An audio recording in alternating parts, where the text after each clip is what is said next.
Bismillahirrahmanirrahim. Assalamu alaikum. Hürmetli televizyon görüşler. Reallıqımızga nazar programımızın 6. sani görüşmelerini kızgın karşı alımız. Ben Abdullah Yalqın. Kadirli görmelerimiz hemalığa ma'lum bolgandek başlagandın buyan her 2 haftada bir qatim. Aslında şembe günü muşu saat yani saat 5'te İstanbul vakti huzurunlarda bulup atkan edik. Bugün peşembege ilişimizdeki sebep günügün elanımızdı bədik.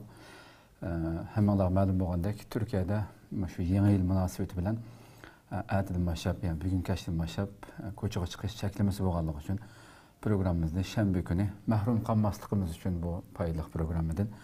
Bugün peyşənbəgə elib huzurumada oturubdimiz. Əlbəttə, başlığandın tatib hər temada naiti mühim boğan, özümüzün içindeki, milletimiz içindeki reallığımızға nəzər sağan asasda tüzüşki tegişlik, diqqat qilishki tegişlik məsələlərini gün tərtibə keltirib keliyotimiz. Tünügün elanımız vergendek. Bugünkü temamız mı? Aldı bilen ben mihmenimle bir hoş geldiniz diye olay. Programımızın daimlik mihmeni hemen tanışıp boğan hürmetli ustaz. Vatan işçi ve sırtı tunulgan hazır Konya Selçuk Üniversitesi tarih fenleri doktorantı Abdurrahim Devlet efendim teklif kıldık. Kıymetli vaktin çıkarıp ziyaretimizi kabul kılganlık için köp rahmet etimiz aldı bilen. Aleykümselam. Ben Muhammed'e rahmet eyledim. Rahmet Allah razı olsun. Konya inşallah selametçilikte hem selamet durvatkanslar inşallah. Yaxşılar aşkır, yaxşı durvatımız. Konya'daki kıyırdaşlarımızga mı sizden başlayıp selametimiz inşallah. Bugünkü aldı bilen programımız Naq Meydan'dan YouTube ve Facebook arkalı tarıqlı otudu kadarlık görmelerimiz. Programımızga alaqadar fikir, teklif, suallarına bolsa, soruşunlarını, yoluşunlarını ümit qilamiz. Şundaqla köplеген qeyrindaşlarımızın paydalanışı üçün hem bəhrləb qoyuşuna hem unutmağa istər. Temamiz bolsa arqandaq hər birimizge bulup mu aile.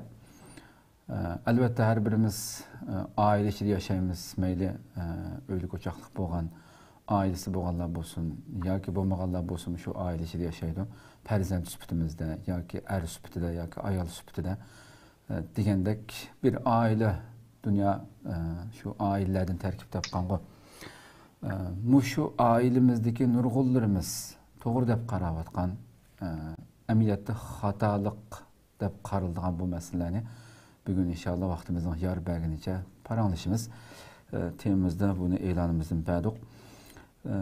Bir vasıta başlasak onda olsa şu temamızga asasen şu ailemizde biz aile hayatımızda köpünce biz doğru dep qarab qılıvatqan ama əməliyyatda xatalık bolğan meseleler, qayıslar, en asaslık bolğanlarını bir söylep ötseniz.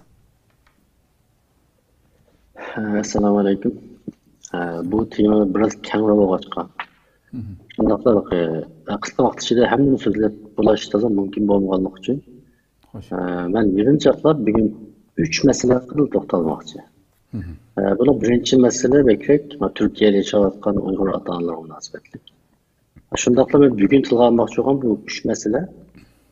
Köpüncüsü aile terbiyesi münasebetlik. Yani hem biz aile hayatımızda diye vaxtımızda bunun dairesi biraz kengra. O belki er ayal münasebeti, ailede qandaq yaşaş deyen gökse timlarını özü gelişi mümkün. Ama hazır bizim pek mühim bir temamız şu prezent terbiyesi bolğanlyk üçün. Muşu sahada biz to'g'ri deb qarab kelgan yoki shundoq ijro qilib kelgan. Ammo ilmiyligi va natijasi jihatdan xato bo'lgan bir qancha bir ishni tilga olmoqchi. Birinchisi, men buni eng dastlabki 2015-yil Turkiyaga kelgan vaqtimda az to'la anglagandim. Keyin 2017 kelgandan keyin buni bir qancha ota-onalarning og'zidan oldim. Avazım berip yok mu? Kevatıdı. Yapma. Onun o kaysiga dese bizim vatandan çıkan nurg'un ata-onalar bolalarni Türkiye'deki başlangıç o'rta maktablarga bergandan keyin bu Türkiye'nin ma'arifi oddiy jiq osonkan. Bizning bolalarimiz hammasi maktabda yaxshi o'qidi. Bizim Uyg'ur bolalarning ko'pinchisi maktabda birinchi bo'lib o'qib degan gapni olgandim. Ben dastlabda bu gapdan hayron qolgan. Hayron qolishimning sababi ilmiy nuqtai vaqtda shaxsga selishtirsak, bunda tug'ma farqli alohidliklar ko'rilishi mumkin. Masalan, birisi tug'ma xotirasi yaxshi, asli tutish iqtidori yaxshi. Ammo bir millatni bir millatga, bir xalqqa selishtirgan vaqtda ma millatdan aqlliqga deyish ilmiy yakun emas, yani xato bir qarash ham bu. Xo'sh. Shunlashqa qanday biz Uyg'urlarning bizning bolalarimiz nima deb bunda yaxshi o'qiydi degan bir gumon bo'lgandi. Keyin buning tushuntirilishi vatanda bizning bolalarimiz o'qigan maktablarda ders biroz zich, topshiriqlar ko'p bo'lganligi uchun bizning bolalarimizning darsi oldiroqken va kelgandan keyin o'zi bilib bo'lgan narsalarni o'qiydigan, shunlashqa yaxshi o'qiydigan degan javob bo'lgan. Endi 2017 mana bu yil 2020 yil keldik. Yani ben bu meselenin için küzettim. Zaten bizim ballarımız qanday. Ama 2020'ge kelgan vaqtda qarab baxtık, bunun bir xato narsa ekanligini ko'rdim. Yani bizim ballarımız biz sınıfta, mektepte birinchi yillarda yaxshi o'qib ketgan ish yo'q. Aslida biz ballarımızın mektepga ahvoli to'g'ri bilinmaganligimizdan kelib chiqqan bir xato yakun ekan bu.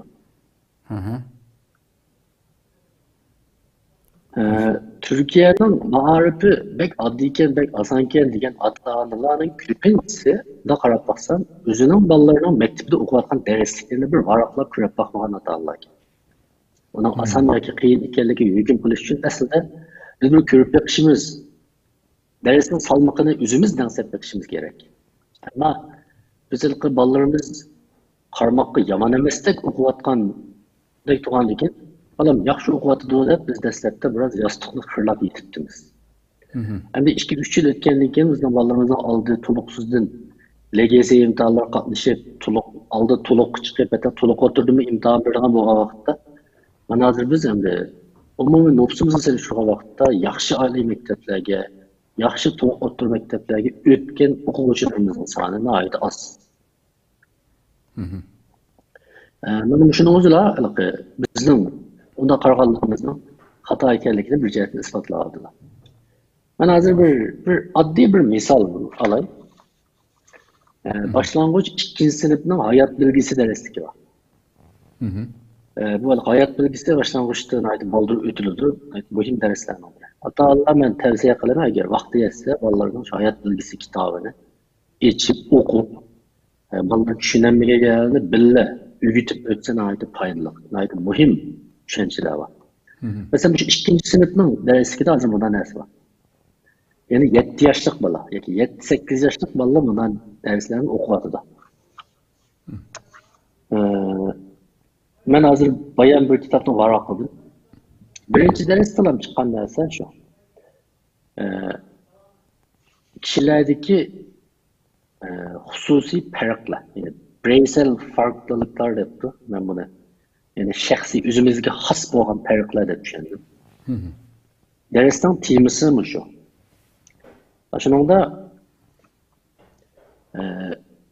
bolalar maktabda saboqdoshlari bilan aralashganda o'ynagan vaqtda birisi-birisining jismoniy jihatda farqli bo'lganligini, masalan, bo'yining ba'zisining egiz, ba'zisining pakar, ba'zisining semiz, ba'zisining o'riq bo'lganligini, sochlarining ba'zisining sariq, ba'zisining qora bo'lganligini, ko'zlarining rangining o'xshamaydiganligini, shuning bilan birga yoqtiradigan ishlar va yoqtirmaydigan ishlarning o'xshamaydiganligini ba'zi misollar orqali so'zladi. Endi oxirida bir mashqda bolalar ishlaydigan bir savol bor. Kenan bilan Sinan ikkisi bunda paranglashdi.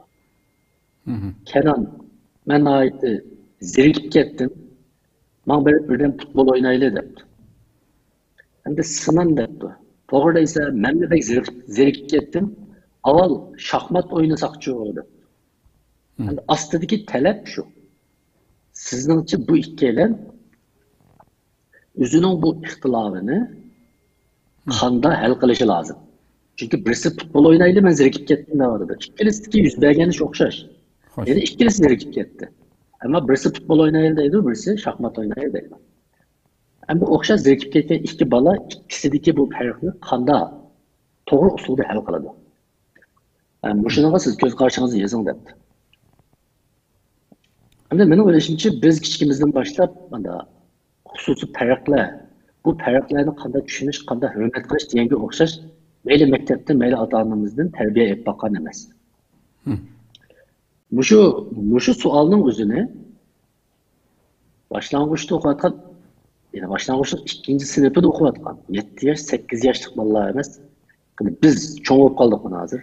Shu cho'ng ota-onalar, shu programmani anglayotganlar o'zinglarni o'rniga qo'yib o'ylab bu savol bizga amaliyotda mos kelaverdi. Ya'ni bu savolning salmoqi yengil savol emas. Yengil savol emas. Shundan men varaqlab 2-darsiga qarab baktım. 2-darsning temasi qaror chiqarish. Sizlarning sinfda, sizlarning qoidasini, sinfinglarning qoidasini qanday tuzisizlar? Muallim o'zi tuzib beradi. Yoki sinf boshlig'i bilan guruh boshliqlari maslahatlashib tuzadi. Yoki hammanglar bu qaror chiqarishga qatnashamsizlar. Degan, masalan bu oddiy masala emas men tushunchimcha. Biz atalmış o'ylab olgan osonkan deganga tushmaydi u. Oson emas. Bir qaror chiqarishning qanday bir jarayon ekanligi, qaror chiqarishning qanday bosqichlarni beshini o'tkazadiganligi, qaror chiqarishga siz qatnashamsiz yoki qatnashmamsiz.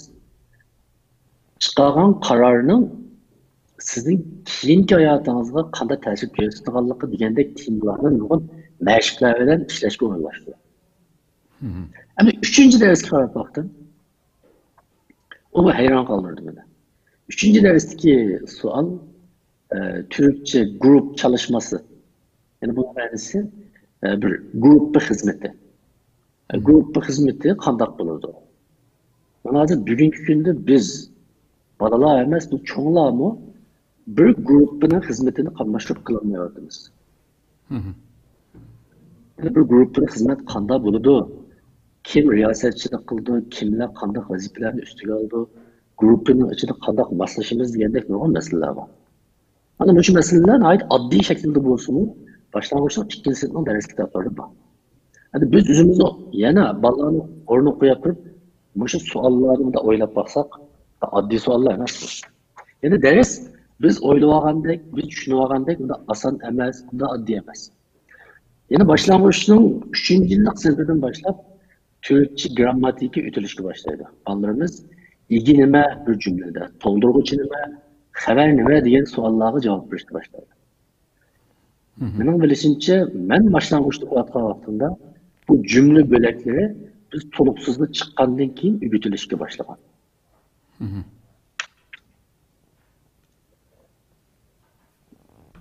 Hoş. Demek ki ben bunu xulosalasam, bizning bolalarimiz maktabda yaxshi o'qiyotibdi. Turkiyaning ma'arifi, asos ma'arifi bek oson, bek oddiy ekan degan bu hukmimiz tubdan xatolik. Bu bizni amaliyotda bolalarimizning tarbiyasiga texma ma'arifiga aralashadigan mana bir ishni mahrum qildi. Chunki biz xotirjam bo'lib qoldik. Yaxshi o'qiyotdik. Buning yana bir sababi biz bolalarımızın mektepteki ahvalini to'g'ri analiz qilolmaymiz. Yani Türkiye'nin asas ma'rifini yeterli tadqiq qilmaganligimiz, tushunmaganligimiz uchun maktab o'qituvchilarining bizning bolamiz haqidagi baholarga biz obyektiv muomala qilolmaymiz. Masalan, eng oddiy bir misol men to'liq olaman. Türkiye'nin boshlang'ich maktablarida to'liqsizlanma bor. Bolalarning natijasini ota-onalarning qo'lga bergan vaqtda takdir, teşekkür degan xatlar bilan beriladi. Bu gap ikkilisida yaxshi gap bormi? Birisi takdir, birisi teşekkür. Teşekkür degan shu rahmat degan gap. Bir yaxshi ishni qilgan odamga rahmat deymiz. Shunlar biz teşekkür apto deganda bolam naydi yaxshi o'qibdi. Shunlashqa teşekkür apto deb qo'yamiz. Amaliyotda Turkiyaning boshlang'ich ma'rifi ilhom berishni asos qilganligi uchun bolalarning ifodasi nachar bo'lsa-mu, nachar degandek baholarni bermasdan balki teşekkür degan ilhomlantiruvchi bahoni berish orqali bolalarni ilhomlantirishni maqsad qildi. Amaliyotda u bolaning obyektiv ahvolini aks ettirmaydi. Amaliyotda o teşekkür olgan bolalar imtihanını ötənməyən, məktəbə verib bergen nurgun ballarına teşekkürünü bildim. Ama biz məktəbdeki anasını toluq düşənməgənligimiz üçün balam teşekkür aldı, takdir aldı deyip bunun qalıqı rəpletməsiniz. Ama üçüncü nokta, hatta məktəbdə takdir alın takdirde bu. Mesela muallimleri paranlatsak, mesela nurgun Uygur adamı geçirmiş olmuşum. Biz xalığın balımız yaptıdım, seni müdür otluq qılıp, balamın ahvalı qandara desek, şu muallimini oxşar, sizin balınız ahvalı səni çataq demeydi. Oy, pek yaxşı, bu şeyderiz ki azraqla dikkat olsa, sen estağfurullah olsa, tapşırıqlı vaxtında işlese, balınız pek yaxşı olup gidiyor o. Nail qaltısı balı bu, deyip koydu. Bu oxşaşı ilham verişine asas qaldığı için, bizge şu noktadan cevap verdi. Oxşaşla balımızın ürkü ahvalı, muallimin gibi əks etdirilməydi. Hem mektep neticeleri bu. Benim bir işçinin yakında küzdüp yakışmışken. Ballarım, mesela eğer biz ballarımızı en yaxşı tuluq otur mektepte köygüzümüzle yaparsak, mektepte sınıf bu içi birinci olap okuyan takdirde mi? Bu netice yine bizim ballarımızı Türkiye'nin en aldığın hatadaki tuluq otur mektepleri köygüzüşki yeterlik emez. İkinci biz bu timide məxsus toxtulaylı. Yani Türkiye asas mağarib hakkında biz bir ayrım program olaylı. Çünkü bu biraz çoğun tema. Onunla ötep gidip kalsak. Oldu. Ezip kalımız hazır. Hem de birincisi bu şu. İkinci mühim bir umumlaşkan bir hata düşünce. Bala terbiyesi anılarla işe deydi arkadaş. Özellikle peyzent terbiyesi yapılan vaxtda, anılarının vəzifəsi haqqında yapılan vaxtda her daim anılarının işi bala terbiyesi oylayımız. Mutlak köp kısım atanı şundan qaraydı, dadılarını şundan qaraydı. Bu oxşaşla kən qubul qılınğan hata düşüncələrini oldu. Biz bunun hatalığını nurgun ilmi delillerini keltirmeyi turuplar, bunda bir qancha noktadan təhlil qılıb baxaylı. Biz üst bitirişte tamak eyimiz, nefes alımız, içimiz. Şunda o. Okşaşla bir üzümlük mu? Yani köklüşü, baraksal oluşu için bir taraftan topraktan uzaklaşması lazım. Yani yeterli oğut, ona erişi lazım. İkinci taraftan yeterli kuyaş nuruna uygulanması lazım. Mesela oğut takanca yaxşı bolsa mu? Ama kuyaş nuru yeterli olmasa bu üstünlük baraksan bulanmaydı. Adem'e şundan, mesela biz tamakla yedim digimiz ile bizim okşaşla yaxşı hareket kılırsak, okşaşla bizim aptakka çıkmasak, yani kuyaştan uzaklanmasak. Peki içimliklerimiz yeterli olmasa okşaşla bizim kesinlikle bu geplerinin bu atanımızla, peki atana terbiyesiyle boğan münasebetleri çok. Bir balanın üst bitirişi mi bu şunun okşaşı? Bir bala özünün üst bitirişinde ananın çoğun bölüşüge, ananın terbiyesiyle kança ihtiyaclık olsa, dadının terbiyesiyle mi şuna ihtiyaclık. O da yaxşı uğutluğallıqımız üçünla yaxşı üstüyle okşaş, bir balanın terbiyesiyle ananı küçük, dadının fakat karı olsa, o da kuyaşlarını yeterlik alanmağın ama uğut yaxşı bölgen üstünlük yaxşı sənməyən okşaş. Bizim ballarımızı yaxşı terbiyelenmeydi. Anının ornunu dadı alamaydı, dadının ornunu ana alamaydı. İkisi birisi tolukluğa vakıttan olun ki bu mükemmel aile terbiyesi koydu. Son başka, ballının işini bütünle anısına da koydum. Anısına yaş kılıvatıdı diyen geple, ama dadılağı nispeten üzümüz aldaydı. Bu peyzent terbiyesi de dadı mı mühim, anı mı mühim. Bu ikisi seliştiriş, bu xuddilikı bana nispeten su mühim mi ya ki tamak mühim mi diyen okşaş bir bilmeniz var. Su mu mühim, tamak mı mühim? Şunda bu. Kaysını ayrılsak, yaxşı yaşayamayız. Hatta biz mücahitliği o kadar anlaşmadan yaptığımız var ki mesela nurgun erler ya ki dadılar bazıda mallarda məlum bir mesele görelse derhal bunu anasına artıp çıkanı çıkarışına yaxşı görürler. qala balangning ishiga qara, sen tarbiyalagan bola. Sening balang mana bu. Öğrense deydi. Bu ameliyatlar bir kişi dalığı nisbeten ameliyatı numus kılınılan bir gap. Çünkü siz ayağınızdan toy kılganda o balını çukum o sırtına gelmegen. O balı sizin balığınız. Şu başka sizin balığınız ne? Karama balığının ahvalığa diyen gap. Pek kanlaşmagan bir gap hem de. Ameliyatı bu. Mesuliyeti bütünlüğü anağa atış üçünün dadlarının sağda kılıvatkan bir mesuliyetsizlik.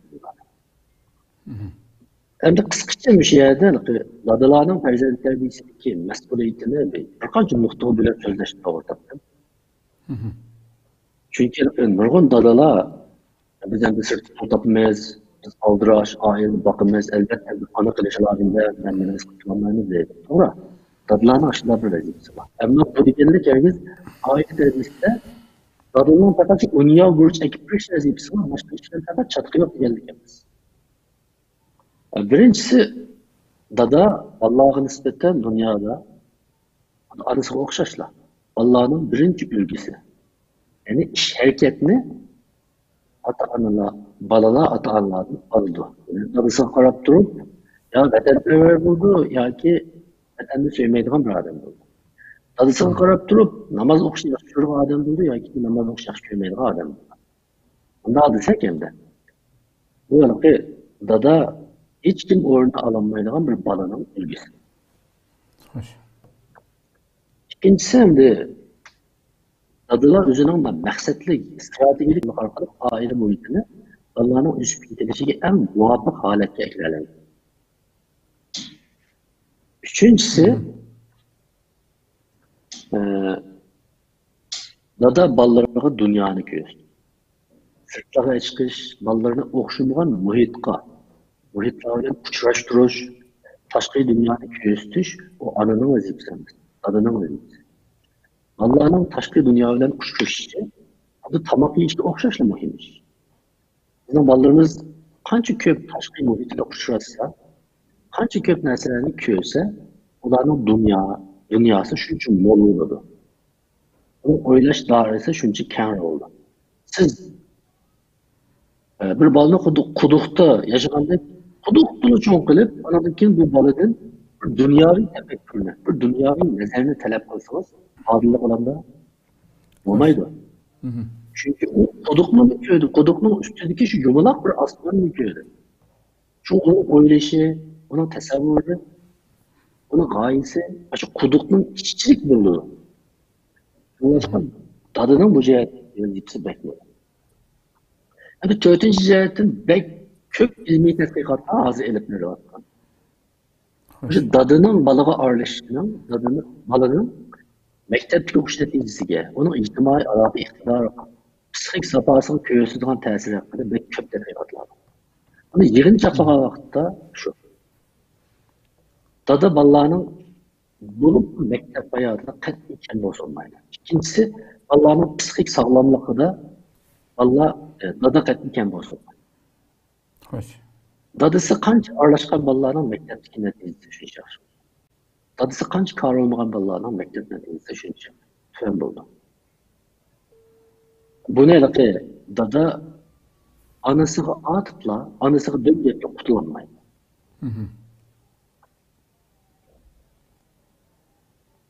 Endi bundan başqa amaliyotda dadalarning bolalarning hayotiga ko'rsatadigan ta'siri favqulodda muhim hem dairəsini ve kemre. Ben bu şu bir qancha nuqtani dadlarning sendisiliş bilan kifoya qildim. Endi oxirida üçüncü muhim nuqta bolalarni qapaqda boshqarish kerak. Endi nurg'un dadalar shunda o'ylaydi, chunki bizning dadalarimizni bizni shunday yetishtirganlik. Masalan, bolalar degan şunda qarab o'g'itchi, yikdek tik turishi lozim. Bolalarni qapaqda boshqarish lozim. Harbiy tizimda. Deganga o'xshab, o'sha tushuncha mutlaq ko'p qism dadalarning falsafasiga aylangan. Masalan, bolalarning sal dodilroq ota-onasi bilan ba'zi ishlarni maslahatlashishi, yoki dadasiga o'xshamaydiganroq ma'lum bir fikr qarashni buni oshkora deyinchi bizni nurg'un dadalarımızga nisbatan dadalik saltanatiga qilingan bir hujumga o'xshash küçük ketadi. Sen kim, ben kim? Derhal urun text mücadelesi başlanır. Bu pek g'alati. Biz başka nurg'un narsalarni tilga olmay turaylik. Biz Peygamberimizin hayat alan qaraylik.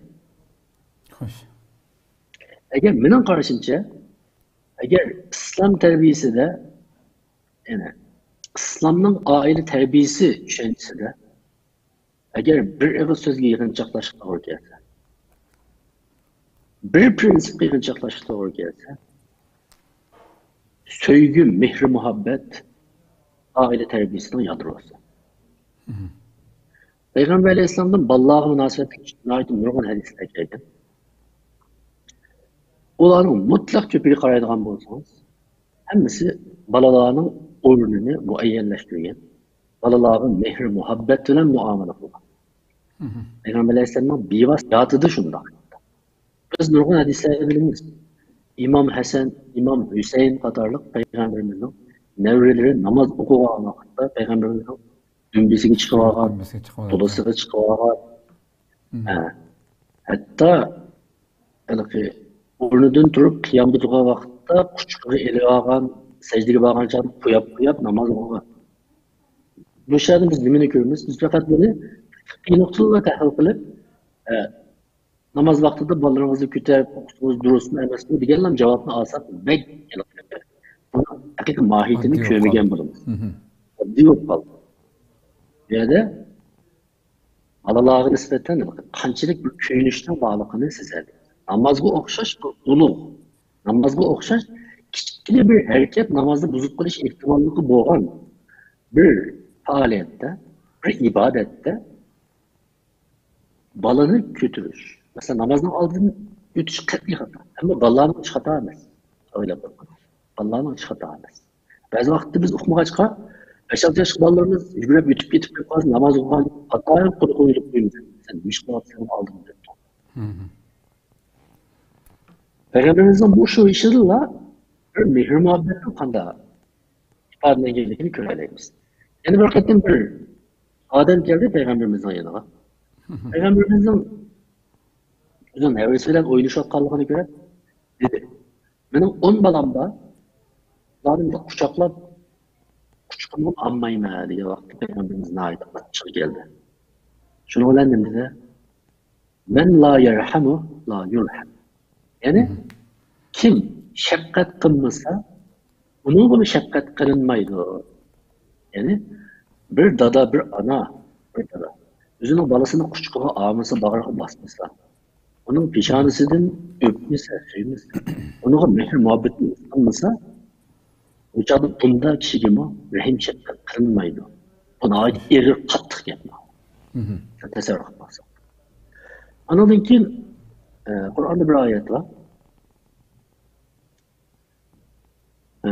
İyi Muhammed, eğer sen kopal boğan olsan, etrafındakiler, yani çöreğindekiler, seni taşlap takılıp ketken bulattı. Hani ondan tasarruf kılayla Allah'ın peygamberi. Allah'ın peygamberi üzerine sahabelerge şunçalar mehriban, yumuşak muamele kılgan. Kur'an'da mı bana bu şeyi terkitlep, eğer sen Allah'tan olsan, hatta sen peygamber boğan takdir alma, onu senin yanından ketetti deydi. Hem de biz bunu ailemiz yürütkeyle, adı nurgun adamlar mında şikayet kıldı. Balam 15-16 yaşına girdi, ben benim fakat paralaşmaydı. Öyle tuğusu yok. Aşı, geçip get küsülü var. Deydi. Şunun tigide yatkan sebep ne var? Aslında o balanı 15-16 yaşına kirip bulgunca biz üzümüzden her topal, örmezsiz muamellelerimizle öydün tulup zeriktirip bulgan. Normalde bir insan üzünün hem yerden ziriksin, üzünün ailesinden ziriksin. Çünkü aile bir insanın en ahırda kayıtıdığan bir uğursu. İçeri baranmağa vakitte bir insan. Şuna ama mesela dostunun bir gün baranmadı. Dostu tarafından bir red kılındı. işi veyran bo'ldi, ticaretligime qaytarmadi. O en ahırı kaya kaydı da, ailesiye kaydı. Yani aile bir insanın uyusu. Şu ailegime qaytqısı kelmeydiğen noktada şu bir adamın. O ailedeki ata-ana bilen boğan netçilik bir çoğulsuz münasebetdir. Bir işçilik emas. Ama bu şunanın tigir yatkan derse, balalarının köngülü, ruhu, psikik ihtiyaçları tulup nezerge elinmeganda şunda oldu. Bayan okşaş, küçük bala kapak açmaslık lazım, gelen gemini aradı. Küçük alayan kanıtçılık nimetti, o bilmeydi, o okumaydı, okulanmaydı. Bu çıkıldı, diyen bir okşaş, normal mu şu? Araştırmamız sebebi, biz ballarımızı Adem oğurluğu koyup muamele ediyoruz. Ama kültürlük gibi biz ballarımızın ait kaltıs Adem oğurluğu ümit ediyoruz. Siz balanızı Adem oğurluğu koyup durup muamele kılmayı istiyor, ama balanızdan kaltıs Adem oğurluğunu talep ediyorsunuz. Bundan bir kültürlük bir ziddiyet olan da. Şunlaşka bunu unutup kalmaslık lazım. Bala kapakta baş kurulmaydı, tayakta baş kurulmaydı. Tayakta baş kurulduğun neyse biz ezildi bir kıvatkan neyseler. Biz koyunu, işekni tayakta baş kuruluruz. Çünkü bizim gibimizi anlamalık için. Ama biz ballarımızda tayakta baş kursak, vakitte biz ballarımızda aşı ezildikilerden hiç kadar farkı yok bir uğrunu koyganımız. Hoş. Ahırda bir vaka nesilde.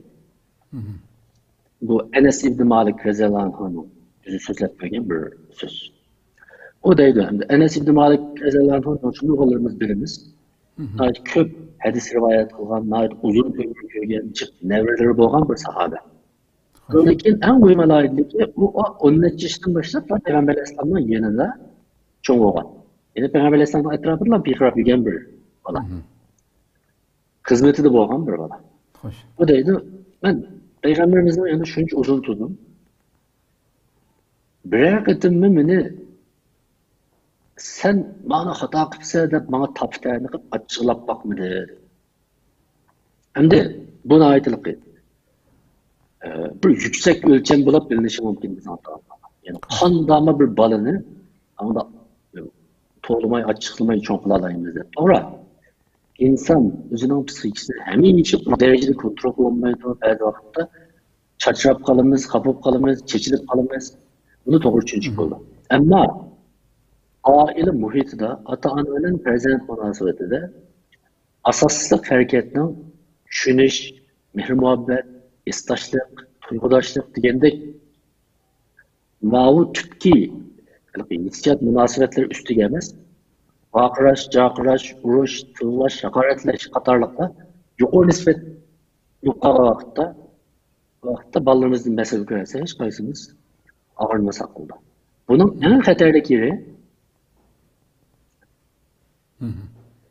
bizden ballarımızın kılgan bu muamelemiz, bu katlık muamelemiz, bu hürmetsizlikimiz, bu tayaklarımız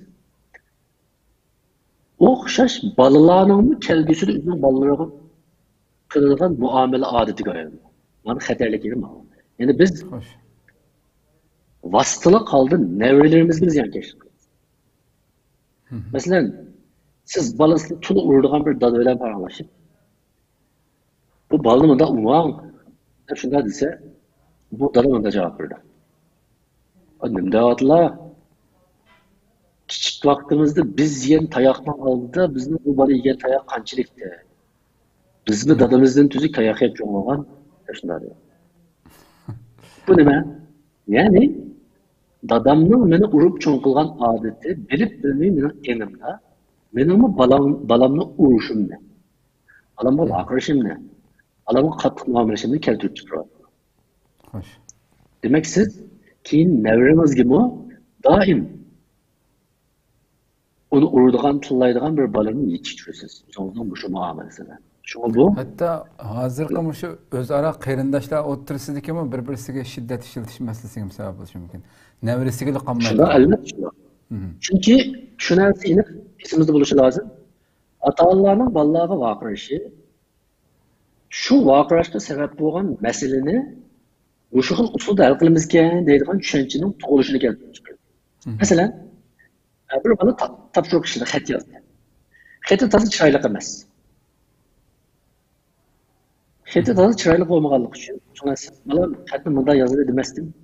Qaro yozgan xatingga, mushu xatmi deb baqirdingiz. Tuzuk yoza dedingiz. Yoki u varaqni yirtib o'tib, qayta yoza deb gadiga birini shaplaqlab qo'ydingiz qasdini.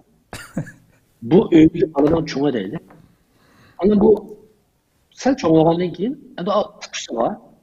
Alam uqqanga bir tapşırıq qo'yibdi, ana xetiga bir qarab qo'yadi dedim. O vaqt bu qanday qildi? Sizqanlik qildi. Uquşi xat yozsa, xatni chiroyli yozolmay, xat yozib qolsa, u bir ana gerdiga bir soladi. Tuzuk yoza. O nereden geldi? Ameliyatda o sizden geldi. Yani bu şiddet, bu zo'ravonlik ürgünlüğüne miras qoladi. Bizning diqqatimizning sirtida buni qo'yish. Amaliyotda biz maqsadli holda bolalarimizni uni miras qoldirmaymiz. Ammo bizning musharakatimiz bolalarimizga shu masalalar qilishni shuni sifatida miras qoladi. Bu qat'iy saqlanishimiz lozim. Xo'sh. Biz böyle bu üç meselenin sözlüge qanday qilishni qo'shib so'zlabdimiz uni. Shunchalik suhbatlashsak bo'ladi. Hakikaten bu aile hayatımız degan siz beşide so'zlab o'tgandek nurg'unlagan shaxschilarga bo'linadigan bir tema hamda biz cho'ng bir temaga kirib vaqtimizmi asosiyatini tugab qoldi. Mushonaqa sizning oxirgi gapingizdan men shuni bir o'zim shohid bo'lgan bir qancha hafta burun shu juma namozida shohid bo'lgan bir aslimini so'zlab beray.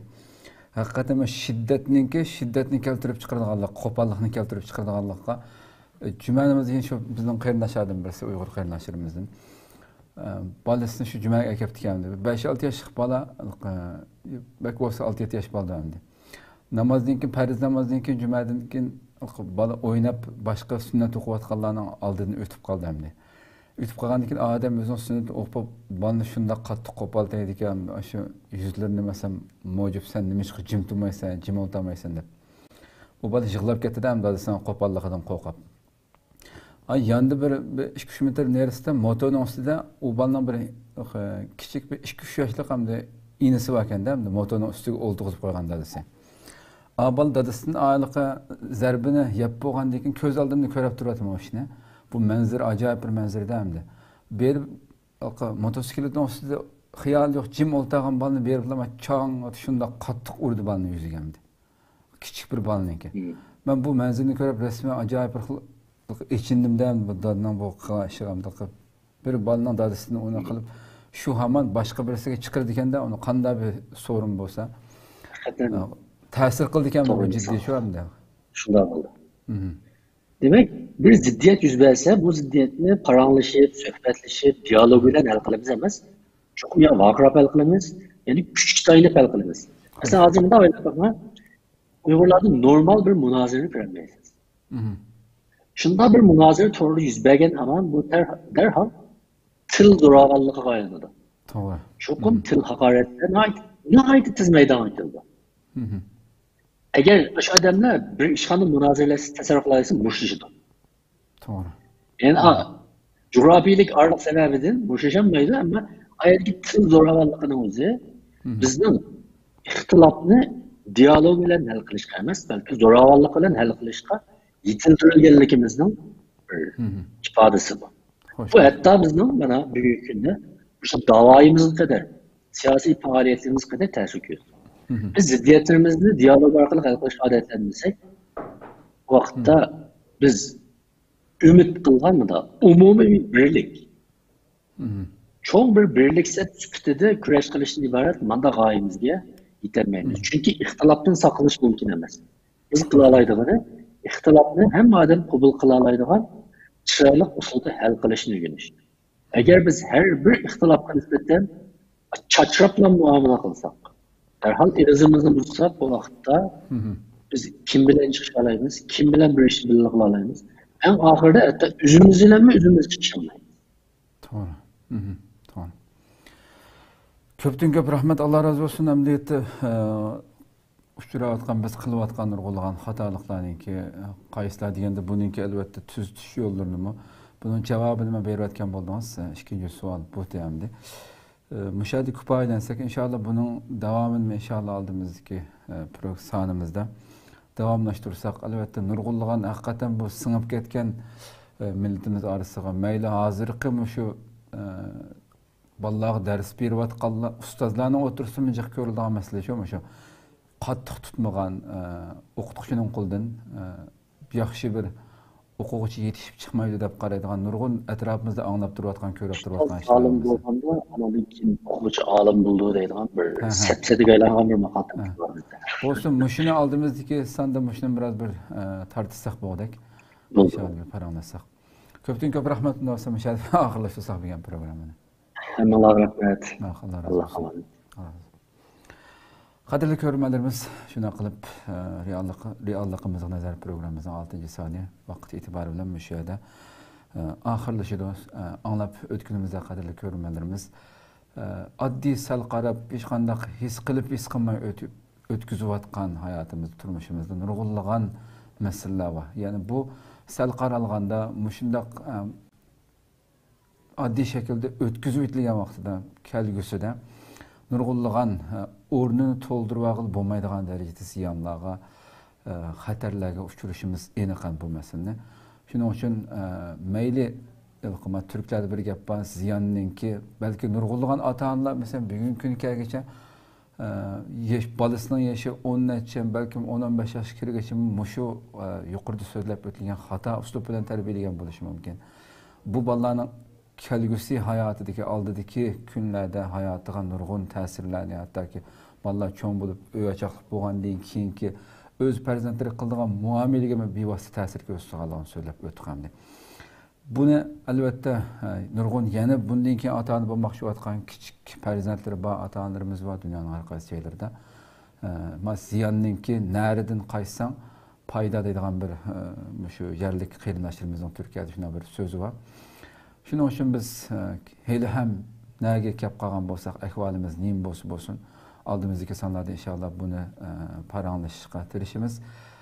Buningki usullarini bugungi darsda shunday yaxshi o'rnaklar, misollar berildi. Shuning uchun mayli voy men kechikibdiman, voy men shunday xato qilgandimanmi deb programmani ko'rgandan keyin o'ylagan shu tuyg'uga kelgan ota-onalar qarindoshlarimiz bo'lishi muhaqqaq deb o'ylayman. Shuning uchun bu xatoliklarimizni chuqur tuzishga tirishib, boshqacha bir muhit oilamizda yaratishga tirishsak, albatta bu millatimizningki hozirgi va kelgusidagi saviyasining yuksalishi, millatimizga foydali nurg'ulg'an go'zal ishlarning ro'yobga chiqishi uchun tunji qadamni oilamizdan bosgan bo'lamiz deb qarayman. Rabbim inshaalloh hammamizni bunga muyassar qilsin. Oldimizdagi sonda ko'rishguncha Rabbim umr bersa, sizlarni ham Janobi Allohga topshiramiz. Assalomu alaykum va rahmatullohi taala va barakatuh.